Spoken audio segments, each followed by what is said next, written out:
Новыя падрабязнасці справы Анжелікі Мельнікавай. Яна плакала, калі тэлефанавала Паўлу Латушку. У Беларусі прачнуліся гадзюкі і таямнічае забойства ў Слонімі. З вас падабайкі і каментары, а мы пачынаем. Чарговы скандал у соцсетках. Расійская блогерка, якая ляцела праз Менскую Грузію, вырашыла павучыць беларусаў сервісу. За 6 гадзінаў перасадкі дзяўчына паспела абразіць усё. Ад інтэр'еру Менскага аэрапорту да мясцовай кавы, якую яна параўнала з брудам і недакуркамі. У сацыяльнай сетцы Трэц дзяўчына заявіла, што злавіла вайб Савецкага Саюзу, хоць сама ў ім ніколі не жыла. Прэтэнзіі да адсутнасці драннікаў і нястачы разетак былі пададзены з такім імпэтам, нібыта Менскі аэрапорт – гэта асабістая кухня блогеркі.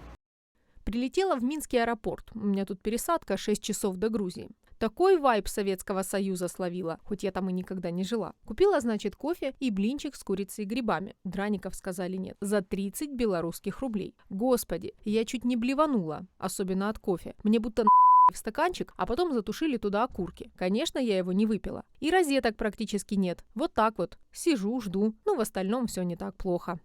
Аднак беларусы трываць такога снабізму не сталі і адказалі магутнай хвалю сарказму. У каментарах пад допісам разгарэлася сапраўдная бітва. Беларусы параілі спадарыні звярнуць увагу на стан расійскіх рэгіёнаў. Былі мы ў вас, найстрашэнны, пішуць карыстальнікі, заклікаючы госцю больш не завітваць у Беларусь і піць сваю ідэальную каву ўдома. Цікава, што многія беларусы нават падзякавалі дзяўчыне за хейт. Маўляў, гэта найлепшая рэклама. Чым больш такіх водгукаў, тым менш гэткіх турыстаў будзе ў Беларусі.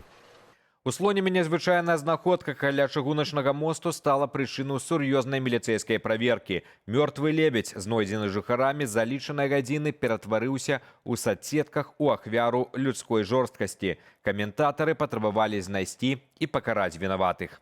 Слонімскім міліцыянтам давялося адкласці звыклыя справы і пачаць сапраўднае расследаванне. Да праверкі падключылі спецыялістаў прыродааховы. Вынік аказаўся далёкім ад версіяў інтэрнэт-дэтэктываў. Ніякага крыміналу і чалавечага ўмяшання ў лёс птушкі не было. Спецыялісты канстатавалі, лебедзь загінуў ад зубоў драпежніка. Характэрныя пашкоджанні сведчылі пра укусы лісы або сабакі. Часам тое, што здаецца злачынствам, проста суровыя законы прыроды.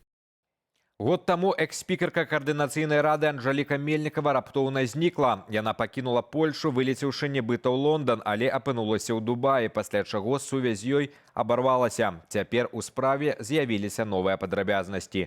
Польская пракуратура дала афіцыйны адказ на запыт Паўла Латушкі. Сёння ў эфіры шоу «Раніца з Белсатам» намеснік кіраўніцы аб'яднанага пераходнага кабінету Павел Латушка агучыў апошнія навіны. Могу зачитать некие фрагменты. Это Национальная прокуратура Польши, департамент по борьбе с организованной злочинностью. Что отказывая прокурор на мой запад генеральному прокурору Польши, министру юстиции Польши по его доручению. На жаль, мы не з'являемся боком, и мне отказывают як Павлу Латушку и наместнику кіраўніка аб'яднанага пераходнага кабінета. Боком у гэтай справы. Таму мы не можем ознайомиться з матэрыяламі, з доказнай базы, якая сабрана. Але тут утрымліваюцца запэўненні, што і прокуратура, и Агентство национальной бяспеки, внутренней бяспеки АБВ Польши ажыццяўляюць усе неабходныя дзеянні для того, каб усталяваць месцазнаходжання Анжелікі Мельнікавай. І таксама і каб высветліць прычыны раптоўнага зарвання кантактаў з блізкімі на тэрыторыі Польши. Анжеліка Мельнікава з'яўляецца пакрыўджанай асобай у гэтай сітуацыі. Таму нашы дзеянні накіраваны на тое, каб дапытаць яе, апрасіць яе, можа лепш сказаць так, на прадмет, што стала прычынай яе выезду з тэрыторыі Польши і якія дзеянні ў адносінах да яе ажыццяўляліся перад яе выездам на тэрыторыі Польши.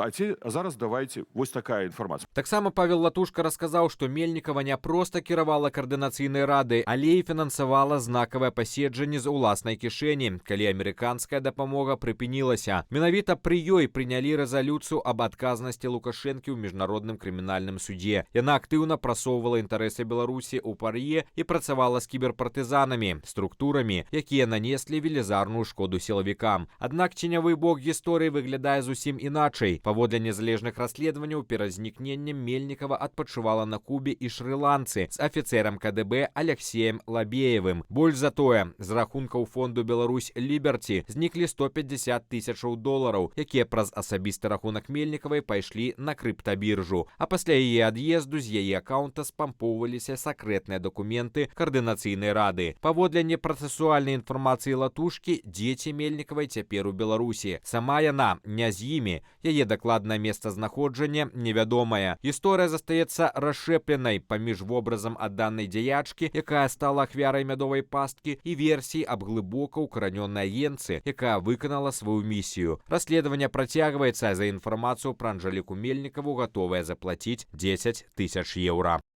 Вясновае сонца разбудзіла першых змеяў. Спецыялісты нагадваюць, у Беларусі жывуць 3 віды паўзуноў, але сапраўдную небяспеку для чалавека становіць толькі гадзюка звычайная. Яна ядавітая. Гадзюкі любяць грэцца на палянах, прасеках ля балот і каналаў, таму сустрэць іх можна нават падчас звычайнай прагулкі ў лесе. Будзьце вельмі уважлівыя на прыродзе, глядзіце пад ногі і заўсёды правярайце месца, перш чым прысесці адпачыць. Ранішні шок для жыхара Берасця. У адным з двароў зямля літаральна ўцякла з-пад колаў машыны. Пад прыпаркаваным фордам утварылася 3-метровая яміна, а само аўта ўратаваў ад падзення толькі фаркоп. Здымкі з месца здарэння імгненна разляцеліся па гарадскіх пабліках. Каментатары, як заўсёды, не пашкадавалі іроніі. Нехта жартуе, што машына хацела сысці ў лепшае жыццё, а іншыя даюць парады, як правільна паркавацца, каб не праваліцца пад зямлю. До 5 красавіка жыхары сталіцы будуць заўважаць у небе верталёт МНС. Авіяцыя ратавальнікаў дапамагае Менскэнерга праводзіць маштабную аэрафотаздымку цеплавых сетак. Гэта планавая дыягностыка, што ладзіцца штогод перад заканчэннем ацяпляльнага сезону. Працы вядуцца выключна ў цёмны час сотняў на вышыні каля 600 метраў. Ноч выбраная не выпадкова. Толькі так можна пазбегчы цеплавых перашкодаў ад сонца і аўтаў. На борце ёсць магутныя цеплавізары, здольныя бачыць скрозь зямлю і выяўляць анамаліі нават на вялікай глыбіні. Галоўная задача – знайсці пашкоджанні трубаў, знос ізаляцыі ці затаплення падземных камераў. Графік палётаў цалкам залежыць ад надвор'я, таму верталёт будзе з'яўляцца над рознымі раёнамі сталіцы спантанна. Такая дыягностыка дазваляе камунальнікам загадзя вызначыць аб'ём рамонту на лета. Арына Сабаленко ў фінале Indian Wells Masters. У паўфінале беларуска менш як за 1,5 гадзіны разабралася з чэшкай Ліндай Носкавай 6-3, 6-4. Гэта перамога стала для Арыны не толькі пропускам у фінал, але і асабістым рэкордам сезону. Упершыню сёлета Сабаленко показала неверагодную моц на падачы, выканаўшы 11 эйсаў за один матч. Такая форма робіць яе галоўнай фаварыткай турніру. Аднак наперадзе прынцыповая сустрэча, якой чакае ўвесь тэнісны свет. Суперніцай Арыны ў бітве за тытул стане Алена Рыбакіна з Казахстану. Менавіта Рыбакіна пакуль застаецца адзінай тэнісісткай, якой удалося перамагчы Сабаленку ў гэтым сезоне. На гэтым мы сёння ставім кропку, беражыце сябе. З вами быў Руслан Ігнатовіч. Пабачымся заўтра.